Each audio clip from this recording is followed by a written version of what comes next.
He's a big boy. Boy, he's fat. Look at that. Beautiful.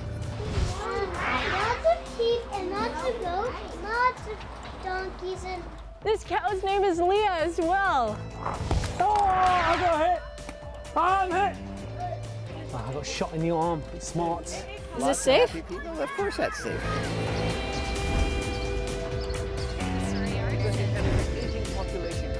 I'm Leah Bolton. Fraser Focus, a fresh perspective beyond the bridge. Hello and welcome to Fraser Focus, a fresh perspective from beyond the bridge, giving the South Fraser and Fraser Valley regions a voice. I'm Leah Bolton. And I'm Dean Atwell, and on this edition, the focus is getting back to nature. We head out to Mission, BC and meet with some local kids in the bush and test our fear of heights. And then we head over to a local farm, get back to basics and find out where our food comes from. Then we hit the waters for some fantastic fishing. That's right, to start off the show, we're going to explore the Fraser River and try and catch a glimpse of the famous prehistoric giant sturgeon. We catch them, we scan the fish, we have a set of pit tags, and it's got a 10-digit code, alphanumeric code built into it. It reads it and then we record it. We're here at the Fraser River that has been touted globally as providing some world-class fishing. For the past 65 million years, white sturgeon have remained virtually untouched in regards to evolution. And we're about to head out here. 4 giants were caught in the last few years alone, measuring up to 4 meters long and weighing 800 pounds. All right, time for some fishing on the Fraser River. I've got Chad, Jim, and Megan, and you've got Jean. Absolutely, we'll see you out on the water. Okay. And there's Leah on her boat over there. Oh, there you are. I'm gonna catch a big one. Bye. Well, what else do you have in these waters? This is one of the greatest rivers for salmon. This year's a pink salmon year, so in the fall, lots of salmon come up the river here. There's all kinds of other native species, sculpins, Nice. pike minnows. A little computer chip with a 10-digit number. There. Wow, tiny. And turn it on and read it. There's the number. So why is it important? I mean, why do we need to tag these anyway? Well, because nobody, including the provincial government, had ever had a comprehensive study program on sturgeon. Right. And Rick Hansen, who is an avid sturgeon fisherman, he started the Fraser River Sturgeon Conservation Society. It was Rick Hansen who started Rick Hansen, it? the man. Yeah, he's an avid sturgeon fisherman.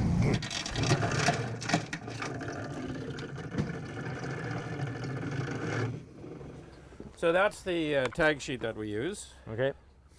And this is all volunteer. You're here as a volunteer on your own time to tag the guide's, Chad's a fishing guide. He does it as a matter of courtesy too. I mean, he's very interested in the sturgeon populations. We're dropped anchor. Apparently they're here. There's a couple on there. There's a couple of sturgeon right up beneath us right now. It's a few $1 million industry, and how many people do you have come out? Well, I do about 160 or 170 trips a year, and that's normally 3 or 4 people a year on the boat. And there's upwards of 35 to 4,000 guide trips then a year on the Fraser Valley. Hey, you guys catch anything yet out there? Look at this.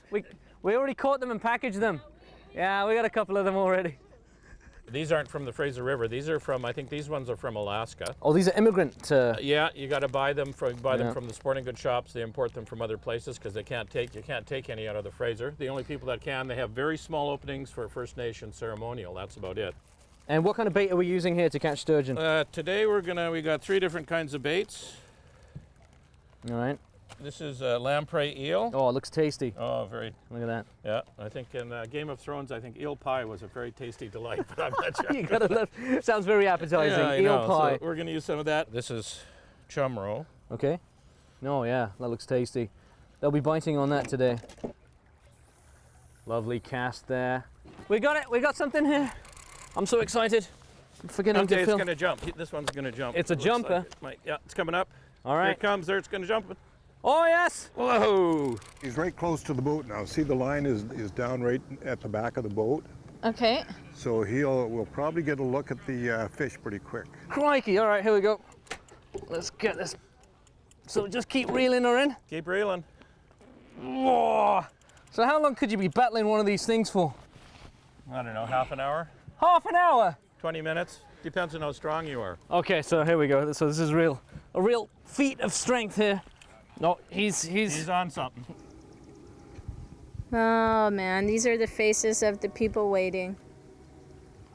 Yeah. This is not the Dean and Jean dream team. That may have just been luck. Yeah.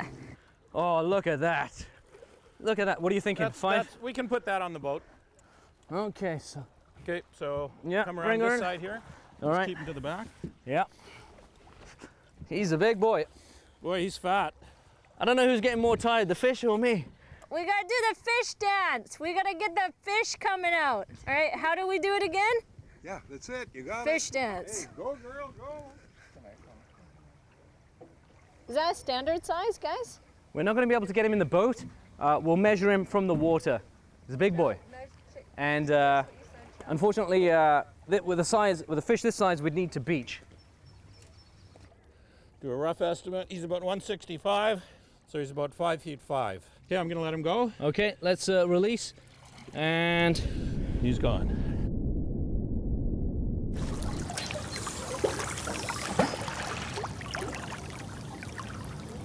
Oh, now. I know it's your first time, but Okay, you can okay, work a little okay. harder at it. Find it. It's easier to stop, pull up, pull, and then reel towards the water when you go down. Now, reel. See, every time I let my guard down. When you rest, he rests. No, get in here, fish.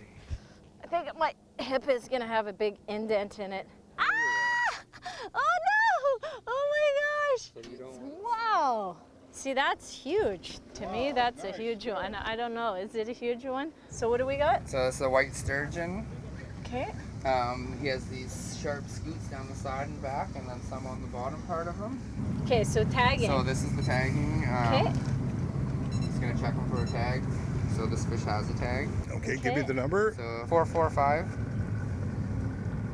56C 5C22. Now that it's a recapture, we're going to measure it, the length and the girth. look at that. Beautiful. Unbelievable.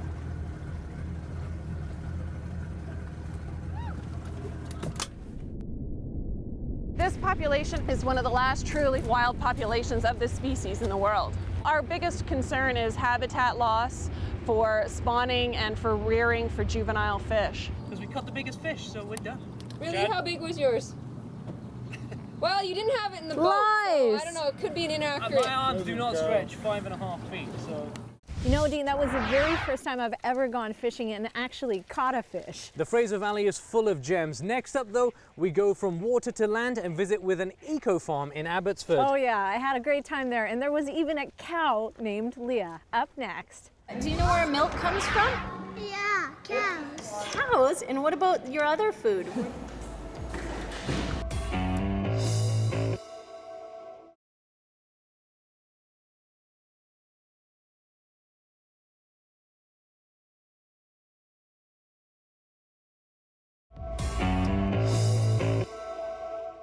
Welcome back to Fraser Focus, bringing you local stories from beyond the bridge. Times have changed. People have started to forget where their food is even coming from. Ecological farming is a pioneering land use system designed at creating global sustainable ecosystems. And this is a demonstration farm we headed to. Dean, I hope you're ready to get dirty and lend a helping hand.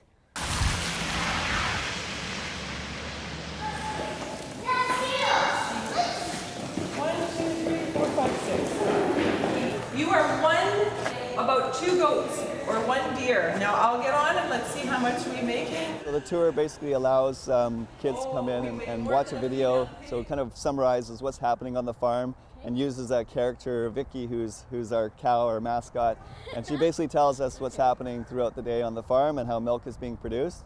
And really the idea too with the displays and the interactive presentation center is that it's an experiential, so kids get to actually hand milk a Vicky model of the cow. Can we do that? Absolutely. Nice. You can go in the barn, you can see the feed that the cows are eating. where they're sleeping, the robotic milker, there's a cow brush where they're grooming themselves. So really a lot of active and interactive, right? Absolutely. That's how kids learn, and this is how we get a better idea of what's going on. Yeah. We didn't fight me. So what do we do again, Marcus? Right here. Hey, I'm an expert now. Give me a real cow.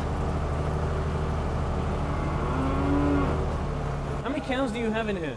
46 right now. 46. And is that what you have at any given time? Is around the 46 is what's sustainable in this farm? Yeah, it's about the size of, I think we can go up to like 50, but it's better to have it a little lower. How many farms like this are there out here? There's not really too many like this. Okay.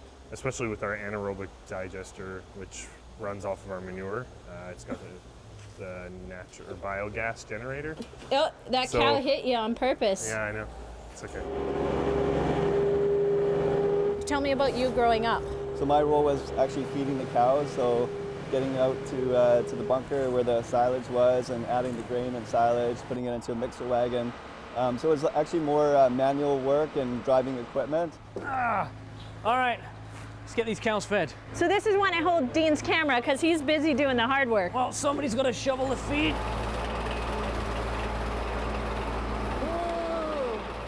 Oh, this cow's name is Leah as well. Oh. Do they kick? Do cows kick? Sometimes? So actually, Leah kind of kicks. Leah She's kicks? Which is your cow. If you get too close behind her. Which is your cow back there. Yeah. Some of them are a little more spooky than others. Some are really friendly. It's just different attitudes of the cows, I guess. But You have a robot milker. yes. And this doesn't harm the cow at all. No, not at all. And the way you get the cows in is there's rations in there, there's food in there to keep. So it's all worked into their diet. Like the amount of milk they give, they'll be given a certain amount of grain to. So how is this technology helping over manually doing it? I don't have to be here at 4 in the morning to milk the cows. That's the best part, right? It's made things easier because people used to go out early in the morning, do things, and probably this has more of a regulated, you've got all the stats and everything there. And the nice thing about a robot is it milks each individual quarter. So that's another benefit of the technology where it's sort of giving the farm family a little bit more freedom, and kids are more involved with sports, and I think of my own family. And so by having the robotic milker and the technology, it's giving more freedom and probably improving the social life of the farm family in that respect as well. Okay, so now what are we gonna do? Feed the animals and clean their pens. That sounds like fun, feeding animals. Are you gonna do a little cleaning? Yes. And the pigs? I don't know if I'm set up for it, but I can afford to get a bit dirty. Actually. Let's do this.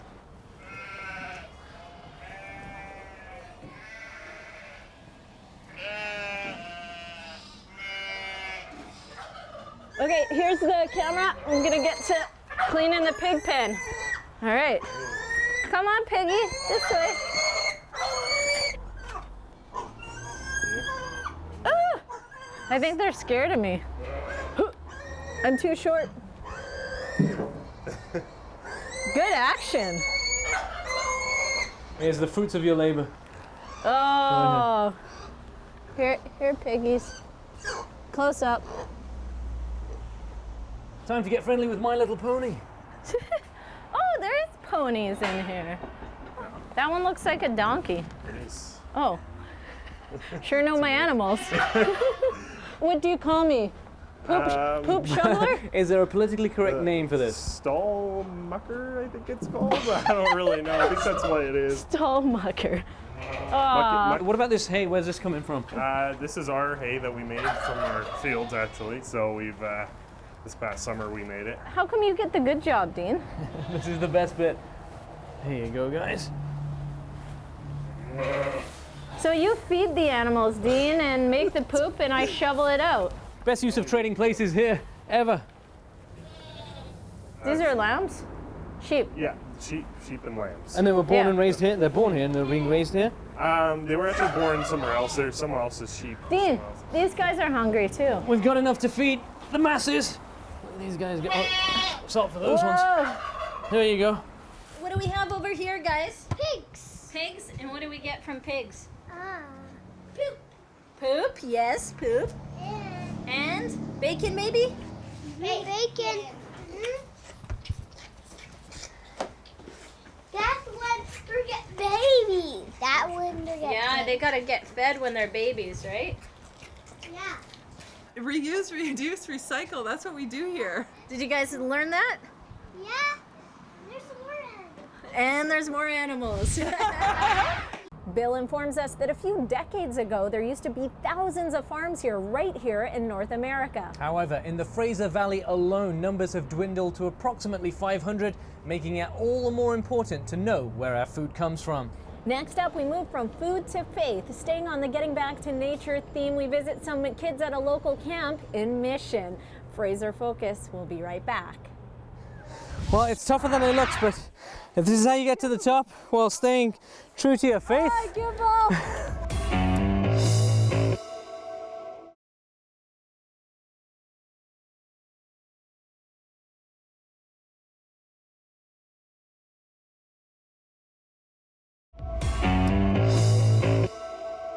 Welcome back to Fraser Focus, local faces and local places. The theme of this week's episode is getting back to nature. Now, we have a large immigrant community in the Fraser Valley. However, immigrant parents rarely have the time to provide their children with that real Canadian experience.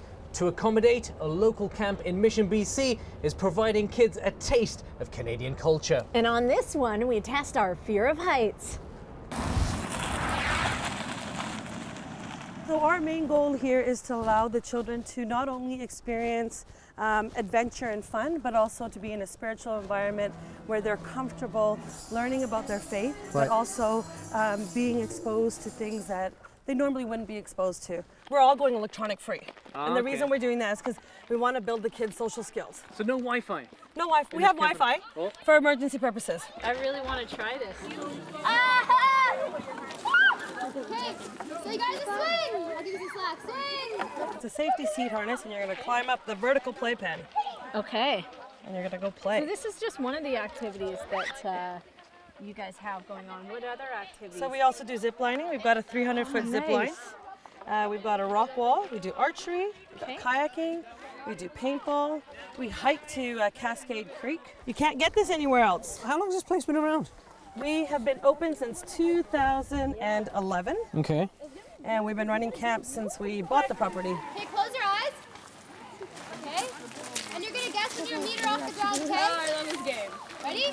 We'll guide you, we'll guide you. Who's gonna catch me if I fall? Nobody. Let me get the top. And how does faith play a role in this for you when you're going up there? You gotta let the climber know they can trust you. You good? Your rope. Well, it's tougher than it looks, but if this is how you get to the top while staying true to your faith. Give up. Slide over the other ladder. I trust them. Here we go. Way down. All right. Oh gosh. Oh, it's not so bad. You really do have to trust the faith. And solid ground. I've never been so happy.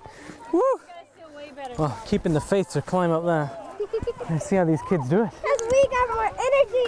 I think we're too old. I think these kids are a little more in tune with their faith than we are, because that might have kept them going, but my faith didn't get me there. Didn't get me to the top this time around. Tough one. It is. It's a good exercise. It is.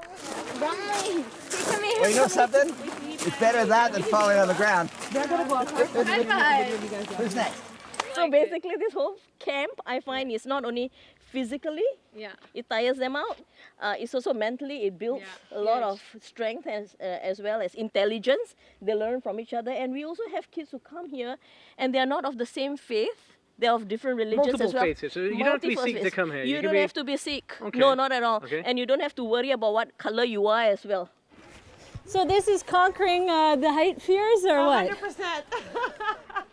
A lot of our kids nowadays, because they're so addicted to electronics, don't get a chance to come outside. Yeah. And you're only not getting a chance to experience Mother Nature, but you're also getting a chance to use your faith to be able to conquer the fear. Like, for example, how you just came across there. Yeah. If you didn't have a faith in the piece of metal holding you up, plus the guy that's on the ground holding you, and this rope. Oh my gosh. This is 11 mm rope holding us up.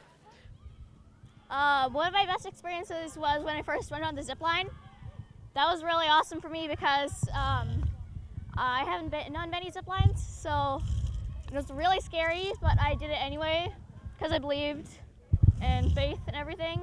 We can get a lot of girls up here a lot easier than we can boys. Wow, that's interesting. And the younger the child is, the easier it is for them to climb the pole because they don't have those instilled fears. Yeah. And also another important factor is if you have parents down on the ground that are parent chaperones or anything like that, a lot of those kids don't even do it because they give up. Their parent will be like, okay, that's okay, buddy, you can come down. Whereas oh, mommy.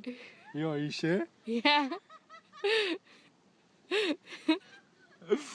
You think it's funny? You can hold my weight, right? Yes, I can hold your weight. Let's do it. Oh, Gurdi ka khalsa, Gurdi ki fateh,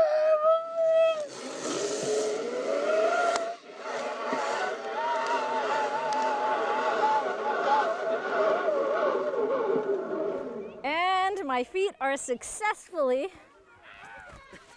touching the ground. There we go. No more fear of heights. And that's all on a rope. Dean, are you next? I think I am. So there you go. Nice. There we go. Right? Yeah, fits perfectly. It looks good. I'm about to get shot. So I know I'm don't about to get... don't be too mean to the kids, Dean. It's you fine. gotta be It's nice. beautiful. Oh. So Dean's out there. He's got a gun.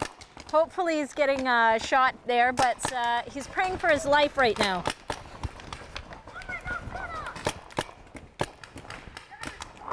Oh, I got hit. I'm hit. Oh, I got shot in the arm. It's smart. It's going to be a bruise there tomorrow. Let's see that. Those little, you can't see it right now, but apparently right there, they're asking me to ice it. I'm not sure. I'm not sure how I feel I about think that. you're kind of a wimp. I think you're going to be Let's okay. go. He's going to be okay.